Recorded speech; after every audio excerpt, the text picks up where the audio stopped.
बिस्मिल्लाहिर्रहमानिर्रहीम अस्सलाम वालेकुम। Welcome to my channel Sabir Shafiq. आज न्यू टॉपिक के साथ एक्सेल में मैं आपको एक्सेल की अमेजिंग ट्रिक्स बताऊंगा। तो सबसे पहले आप हमारे चैनल को सब्सक्राइब कीजिए और साथ ही बेल आइकन पे क्लिक कीजिए ताकि हमारी जो भी वीडियो अपडेट हो सबसे पहले उसकी नोटिफिकेशन आप तक पहुंचे। तो स्टार्ट करेंगे अपना आज का टॉपिक। आज के टॉपिक में मैं आपको बताऊंगा एक्सेल की अमेजिंग ट्रिक्स। अमेजिंग ट्रिक्स क्या है एक्सेल के अंदर, जो आज की क्लास में हम डिस्कस करने वाले हैं। तो यहाँ पर जो है एक्सेल के जितने भी यूज़र्स हैं तो वो मुझसे डिस्कस करते हैं कि अगर हम अपने डाटा को जो है वो टेबल फॉर्मेट के अंदर कन्वर्ट कर लेते हैं तो टेबल फॉर्मेट की जो प्रॉपर सेटिंग्स है उसको हम कैसे यूज़ कर सकते हैं। तो आज उन्हीं सेटिंग्स के बारे में डिस्कस करने वाले हैं। तो टेबल्स की कुछ सेटिंग्स जो है जो हम अपनी प्रीवियस वीडियो में यूज़ कर चुके होते हैं, कि जो मैंने अपनी जो प्रीवियस वीडियो वगैरह जो बनाई है उसमें जहाँ जहाँ हमने टेबल फॉर्मेट को यूज़ किया तो वहाँ पर हमने कुछ उसकी सेटिंग्स को डिस्कस किया। लेकिन टेबल फॉर्मेट की जो आज इम्पॉर्टेंट जो बहुत ज़्यादा यूज़ होने वाली है जो इसकी सेटिंग्स हैं वो मैं आज आपसे डिस्कस करने वाला हूँ। तो सबसे पहले देखें, यहाँ मैंने एक रिकॉर्ड बनाया हुआ है जिसमें मंथ और टारगेट हमारे पास जो है रिक्वायर्ड है। तो आपके पास कोई भी रिकॉर्ड हो सकता है इस तरीके से, आप चाहें तो अलग अलग मंथ का रख लें। तो यहाँ मैं क्या कर लेता हूँ कि किसी भी 3 मंथ्स का रिकॉर्ड जो होता है वो मैं यहाँ पर लगा लेता हूँ, क्योंकि मैंने जो अभी फ़िलहाल जो है जनवरी से लेकर दिसंबर तक मैंने ड्रैग किया हुआ है। तो अलग अलग रिकॉर्ड कर लेते हैं, तो इसमें एक कुछ सेटिंग ऐसी भी आएगी कि जहाँ आपको समझने में आसानी भी रहे। तो मैं इन्हीं 3 मंथ्स को रिपीट कर लेता हूँ बार बार, जैसे जनवरी, फरवरी, मार्च। तो कोई भी आप 1-2 मंथ भी ले सकते हैं, 3-4 मंथ को भी आप रिपीट करवा सकते हैं। अब जैसे ये जनवरी का डाटा है और इसको भी हम जनवरी का डाटा कर लेते हैं। तो ये सिर्फ जो है वो आपको समझाने के लिए यहाँ पर मैं काम कर रहा हूँ। इसको भी फरवरी का डाटा कर लेते हैं और इसके बाद मार्च का डाटा आ जाएगा। ये मार्च का डाटा आ जाएगा हमारे पास, और ये मार्च का डाटा और ये मार्च का डाटा। और इसके बाद हम क्या कर लेते हैं कि जैसे जनवरी की वैल्यू है 258 और इसको भी हम यहाँ पर 258 कर लेते हैं। सेम वैल्यू मैं रख रहा हूँ यहाँ पर अभी फ़िलहाल। तो ये मैं क्यों कर रहा हूँ, ताकि आपको समझ में आए कि हमने ये काम क्यों किया, क्योंकि इस तरीके की कंडीशंस जो है वो आपके साथ आ सकती हैं जब आप एक्सेल के अंदर काम कर रहे हो। अब पहला काम आपको करना ये है कि आप चाहते हैं कि ये जो आपका पूरा टेबल है वो टेबल फॉर्मेट के अंदर कन्वर्ट हो जाए। तो टेबल फॉर्मेट में कन्वर्ट करने के लिए हमारे पास जो है वो 2 से 3 ऑप्शंस होते हैं। या तो हम यहाँ से चले जाएं फॉर्मेट टेबल्स के ऊपर सेलेक्ट करके कोई भी यहाँ पर फॉर्मेट डिज़ाइन कर सकते हैं। फिर इसके बाद हमारे पास ऑप्शन ये है कि जब आप इंसर्ट पे जाएंगे तो यहाँ भी आपके पास जो है वो टेबल का ऑप्शन है और उसकी शॉर्ट की कंट्रोल टी है। अभी देखें, मैं यहाँ पर एक शॉर्ट टेबल है इसकी सिलेक्शन बना लेता हूँ। अभी बहुत शॉर्ट है था इसलिए मैंने सेलेक्ट कर लिया, क्योंकि कुछ हमारे टेबल्स बहुत लेंदी होते हैं तो हमें यहाँ से इस तरीके से सिलेक्शन बनानी पड़ती है। तो इस तरीके से सिलेक्शन बनाने से आप बच सकते हैं कि अगर आप पूरे टेबल को एक साथ सेलेक्ट करना चाहते हैं तो वो आप कैसे कर सकते हैं। तो जैसे आपका जो डाटा है, जैसे मेरा फिलहाल डाटा इतना सा है, तो मैं किसी भी सेल के ऊपर एक्टिव हो जाता हूँ इस तरीके से। अब मैं क्या करूँगा, यहाँ से मैं कंट्रोल ए प्रेस करूँगा तो ये मेरा पूरा डाटा जो है वो एक साथ सेलेक्ट हो जाएगा। जैसे ही मैंने कंट्रोल ए प्रेस किया तो ये देखिए पूरा डाटा मेरे साथ एक साथ सेलेक्ट हो गया। अब मुझे सिलेक्शन बनाने की ज़रूरत नहीं पड़ी, कंट्रोल ए से मैंने ऑल सिलेक्शन बनाई। उसके बाद कंट्रोल टी मैं प्रेस कर सकता हूँ, यहाँ पर देखें शॉर्ट की लिखी हुई आ रही है इसकी, तो ये सिलेक्शन बन जाएगी। इसके बाद आपसे पूछेगा कि आपके पास अगर आपके टेबल में हेडिंग है तो आप यहाँ पर जो है वो माय टेबल हैज़ हेडर पे चेक लगा लीजिए। क्योंकि मेरे पास हेडिंग बनी हुई है तो इसलिए मैंने यहाँ पर चेक लगाया, क्योंकि यहाँ पर जो है वो फ़िल्टर बन जाते हैं। तो मैंने यहाँ पर इसको किया ओके। तो अब देखें मेरे पास जो है वो टेबल यहाँ पर आ चुका है, यानी कि डाटा हमारा टेबल फॉर्मेट के अंदर कन्वर्ट हो चुका है। अब इसकी जो प्रॉपर जो मेन सेटिंग्स है जिसको यूज़ करना बहुत ज़्यादा ज़रूरी होता है कि वो आपके लिए ज़्यादा हेल्पफुल रहेंगी। तो यहाँ देखें, जब हम टेबल फॉर्मेट में कन्वर्ट हो जाते हैं तो हमारे पास एक डिज़ाइन का टूल एक्स्ट्रा जो हमारे पास ऐड हो जाता है। अब ये ऐड कब होता है कि अगर हम टेबल के ऊपर एक्टिव रहते हैं। अगर मैं टेबल से बाहर चला जाता हूँ तो वो डिज़ाइन का टूल यहाँ से रिमूव हो जाता है। तो आप देखें कि यहाँ पर डिज़ाइन का टूल कैसे आएगा। मैं किसी भी सेल के ऊपर जब एक्टिव हो जाऊँगा तो डिज़ाइन का जो टैब है वो मेरे पास यहाँ पर व्यू में नज़र आना शुरू हो जाएगा। अब देखें इसमें हमें करना क्या है कि इसकी जो मेन सेटिंग होती है वो क्या है। अब मेरे पास जैसे रिकॉर्ड है जनवरी, फरवरी, मार्च, जनवरी, फरवरी, मार्च जो भी होगा। तो अगर हम यहाँ पर जो है वो फ़िल्टर लगाते हैं कि यहाँ से सिलेक्ट करते हैं और किसी भी एक मंथ का या 2 मंथ का अगर मुझे रिकॉर्ड निकालना है तो मैं यहाँ से फ़िल्ट्रेशन करूँगा। तो मुझे सिर्फ मंथ मार्च का जो है वो रिकॉर्ड नज़र आ रहा है, सेलेक्ट ऑल कर दूंगा तो यहाँ से सेलेक्ट हो जाएगा। तो हम यहाँ पर अगर स्लाइसर के थ्रू काम करना चाहते हैं तो वो भी हम इजीली कर सकते हैं, तो वो ज़्यादा आसान रहता है। तो मैं डिज़ाइन पे चला जाऊँगा।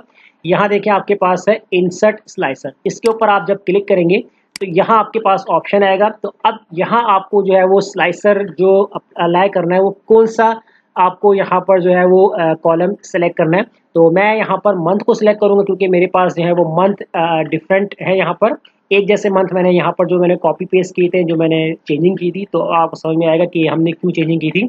तो मैं यहाँ पर मंथ वाले ऑप्शंस को चेक कर दूंगा और इसके बाद कर दूंगा ओके। तो मेरे पास आप यहाँ देख सकते हैं कि जो स्लाइसर जो है वो ओपन हो चुका है। अब मुझे फ़िल्टर में जाने की ज़रूरत नहीं है। अगर मुझे यहाँ पर जनवरी का रिकॉर्ड देखना है तो मैं यहाँ पर जनवरी पे क्लिक करूँगा तो देखें ये ऑटो फ़िल्टर अप्लाई हो रहा है। अब मुझे फंक्शन में जाने की ज़रूरत नहीं पड़ेगी।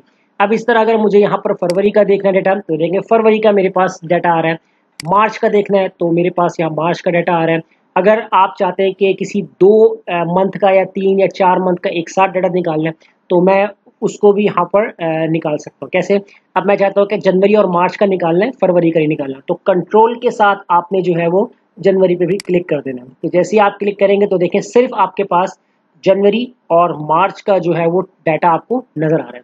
अब ये तो हमारा फिल्ट्रेशन काम हो गया स्लाइसर के थ्रू। अब स्लाइसर्स के डिफरेंट हमारे पास स्टाइल्स हैं। जिस तरह हमारे पास टेबल के स्टाइल्स होते हैं, इस तरह हमारे पास जो है वो स्लाइसर्स के भी स्टाइल होते हैं। स्लाइसर में अगर आप जाते हैं तो आप देख सकते हैं यहाँ पर आपको डिफरेंट कलर फॉर्मेट यहाँ मिल सकता है। आपको जो फॉर्मेट आपको यहाँ रखना है आप उसी लिहाज से जो है वो इसके ऊपर काम कर सकते हैं। यहाँ देख सकते हैं आप, तो इसका जो है पूरा फॉर्मेट डिज़ाइन आप चेंज कर सकते हैं स्लाइसर का। इसी के साथ अगर आप चाहते हैं कि आपका जो टेबल है उसका मुझे यहाँ पर टोटल भी मिल जाए तो टेबल पे सेलेक्ट करके जो आप डिज़ाइन पे जाएंगे तो यहाँ से आप जो है वो टोटल्स के जो टेबल और स्टाइल ऑप्शंस हैं, फिल्टर बटन अगर आपको अप्लाई करने हटाने हैं यहाँ से अनचेक करके आप हटा सकते हैं यहाँ से।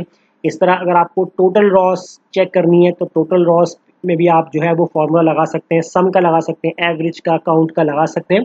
तो ये टोटल पे क्लिक कर देंगे तो अब आपके पास टोटल भी आ जाएगा। अब जैसे मैं जनवरी और मार्च का डाटा निकालूंगा तो मैंने कंट्रोल के साथ क्लिक किया तो देखिए जनवरी और सिर्फ मार्च का आ रहा है और इनका टोटल भी मुझे दिखा रहा है यहाँ पर। अब अगर आप जस्ट फरवरी का देखेंगे तो फरवरी का आपके पास टोटल भी आ रहा है। अगर टोटल रॉ पे अगर आपने चेक लगाया होगा, अगर आपने अनचेक कर दिया तो जस्ट सिर्फ आपको वैल्यू दिखाएगा और इसके अलावा टोटल नहीं दिखाएगा। टोटल रॉ पे चेक लगाएंगे टोटल भी आ जाएगा इसके अलावा। और इसके साथ जो है यहाँ पर अगर आप चेंज करना चाहते हैं कि एवरेज निकालना है, काउंट है, मैक्सिमम है, मिनिमम है, कोई भी अगर आप फॉर्मूला यहाँ यूज़ करना चाहते हैं तो आप यहाँ से चेंज कर सकते हैं। तो फिलहाल मैंने यहाँ पर जो है बाय डिफ़ॉल्ट जो इसका होता है वो सम होता है तो वो यहाँ पर इस तरीके से आ रहा है। इसके बाद आप क्या करें, अगर हम इसको रिमूव करना चाहते हैं तो आप यहाँ पर राइट क्लिक करके रिमूव मंथ पे आपने क्लिक कर देना है तो स्लाइसर जो होगा वो आपका रिमूव हो जाएगा। और बाकी इसके बाद जो है वो सेलेक्ट ऑल करके इसको आप ओके कर देंगे तो आप देख सकते हैं आपका जो पूरा टेबल था वो अब आपके पास नज़र आ रहा है। टोटल लॉस अगर आपको अनचेक करना है तो आप यहाँ से जाकर इसको अनचेक भी कर सकते हैं। इसके साथ देखिए यहाँ पर आपके पास जो है वो रिमूव डुप्लीकेट्स हैं, क्योंकि हमारे पास रिमूव डुप्लीकेट्स वैल्यूज़ भी ऐड हो जाती हैं या पहले से किसी ने इसके अंदर एंट्री की होती है तो हमारे पास 2-2 एंट्री आ रही होती हैं।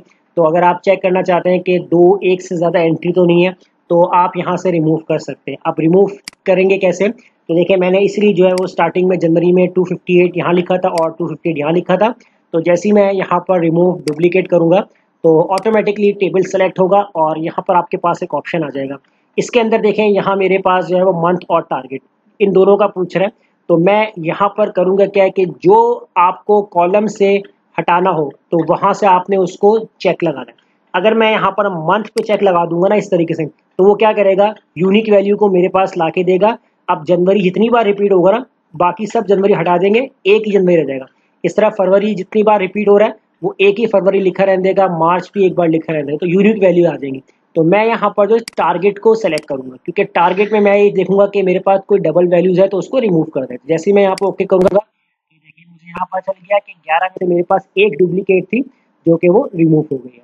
इस तरह अगर आप चाहते हैं, जैसे मैं कंट्रोल Z कर लेता हूँ और रिमूव डुप्लीकेट पे जाकर अब मैं यहाँ से अगर मंथ पे चेक लगा के इसको ओके करूँगा तो यहाँ 9 डुप्लीकेट है और 3 यूनिक वैल्यूज हैं। तो सिर्फ मेरे पास जो है वो जनवरी, फरवरी, मार्च इन तीनों महीने का रिकॉर्ड आ रहा है क्योंकि मैंने बाकी जो है नीचे कॉपी पेस्ट किए हुए थे। तो इस तरीके से कर सकते हैं। इसके अलावा अब एक जो इसमें लास्ट जो मैं या बता रहा हूँ आपको मैं कि कन्वर्ट रेंज का जो ऑप्शन है वो क्या काम करता है कि अगर हम अपने टेबल को अपने डाटा को जो है वो टेबल के अंदर टेबल फॉर्मेट के अंदर कन्वर्ट कर चुके होते हैं, अब हम चाहते हैं कि ये वापस से पहले जैसा हो जाए जिस तरह से इसकी जो है वो फॉर्मेटिंग नहीं थी, बिल्कुल सिंपल था। तो आप करेंगे कि यहाँ से कन्वर्ट टू रेंज कर देंगे, आपके जो फिल्टर्स होंगे ना वो खत्म हो जाएंगे। तो यहाँ से मैं इसको कर दूंगा येस। तो अब आपका जो है वो टेबल जो डाटा है वो बिल्कुल सिंपल बन चुका है। अब इसके अंदर कोई भी फिल्ट्रेशन नहीं है, ये जस्ट एक फॉर्मेट है वो आपके पास बाय डिफ़ॉल्ट रहेगा, अप्लाई होगा। अगर आप इसको भी ख़त्म करना चाहते हैं तो इसको सेलेक्ट करके होम के पैनल के अंदर आप रहें और यहाँ से जो क्लियर का ऑप्शन है यहाँ से आपने क्लियर फॉर्मेट करना है। क्लियर ऑल नहीं कीजिएगा, क्लियर ऑल करेंगे ये पूरा डाटा और फॉर्मेट दोनों एक साथ डिलीट हो जाएंगे। तो मैं यहाँ से जब क्लियर फॉर्मेट कर दूंगा तो अब आप देख सकते हैं कि आपका जो फॉर्मेट था वो डिलीट हो चुका है और अब बिल्कुल सिंपल जो है वो आपकी वैल्यूज़ और आपका डाटा मौजूद है। तो इस तरीके से जो है वो आप अपने डाटा को टेबल फॉर्मेट के साथ अप्लाई करके उसमें जो जो इसकी इंपॉर्टेंट सेटिंग्स थी वो मैंने आज आपके साथ डिस्कस की है। तो उम्मीद करता हूँ आपको ये क्लास ज़रूर समझ में आई होगी। तो वीडियो अच्छी लगी लाइक कीजिए, फ्रेंड्स में शेयर कीजिए और हमारे चैनल को सब्सक्राइब करना मत भूलिएगा। मिलते हैं नेक्स्ट वीडियो में। शुक्रिया।